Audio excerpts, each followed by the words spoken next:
বন্ধুরা, আমার হাতে যেটা দেখছেন এটা হলো এসি ডিসি ফ্যানের বড় মোটর বা অরিজিনাল কোম্পানির একটি মোটর। এই যে এখানে দেখতে পাচ্ছেন তিনটা আইসি, তিনটা কয়েলের তিনটা আইসি, এগুলা রিমোট আইসি বলে, আর এটা কন্ট্রোলার আইসি। আর এখানে যে একটা জ্যাক দেখছেন বন্ধুরা, এটা হলো ব্যাটারি কানেক্টর সকেট। এখানে ব্যাটারি লাইনটা আসে, নষ্ট হলে কিভাবে রিপেয়ারিং করবে এটা দেখেন, এটা হলো একটা ম্যাগনেট, আর ওখানে হলো লোহা লোহা এবং ম্যাগনেটের সাথে অ্যাডজাস্ট হয়ে এটা ফ্যানটা অনেক স্পিরিটে ঘুরে। তো না ঘুরলে আমরা কি করব, এ নিয়ে আজকে আলোচনা হবে।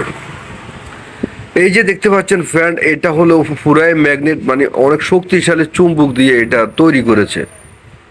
তো আমরা যদি অনেক সময় নষ্ট হয়ে গেলে আমরা কিভাবে এটাকে রিপেয়ারিং করব এই বিষয়ে আলোচনা করতে পারি।